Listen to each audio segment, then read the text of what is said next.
Welcome to this episode of Scalehouse Fishing. For this video, I'm going to go into detail on how to properly rig and use a Texas rig. This is one of the more common rigs used for bass.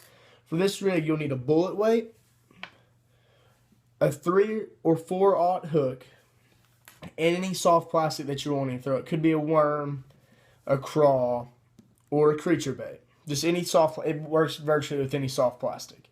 So, this is a final product of it. And this is the components. A free swinging bullet weight on the line.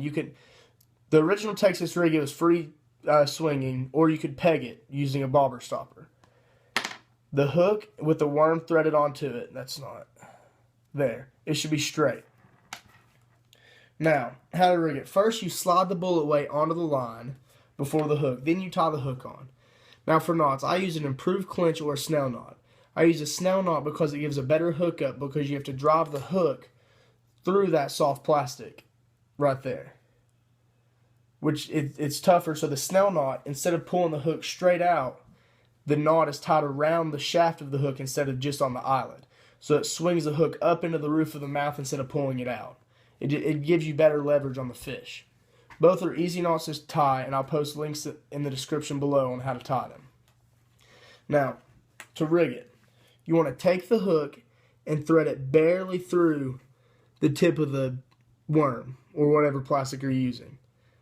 You want to slide the worm all the way through up to the eyelet. And I like using an offset hook because it gives a place to hold the worm. And then, this is one of the more important parts. You want to make sure that you're going to be able to get the worm flat so you see where the hook is going to go into the worm. You don't want to put it in right here because it'd leave the worm bunched up.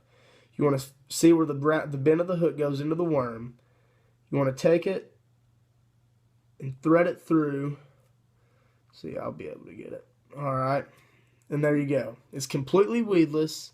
And you want the worm straight on there because it allows for a better action and it looks more natural. You don't see something bunched up moving through the water naturally. So, now to fishing it. You can cast it, or if you want to peg the weight to make it easier, you can pitch and flip this.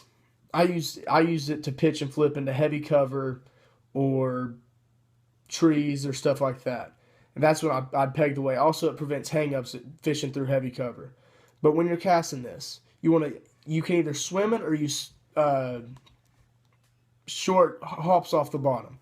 I like using hopping it with an unpegged weight because what happens is the weight first slides down and then the worm slowly glides down and follows it. When it's pegged, it goes together, but when it slides down like that, it seems like it gives a more natural motion and it's more enticing to the fish. And then the plastics used. This is a Havoc Pitboss. This is one I'd like to pitch and flip it on beds or through brush. Anywhere I'd use a jig. There's a crawfish. I'll use that around rocks, anywhere like that.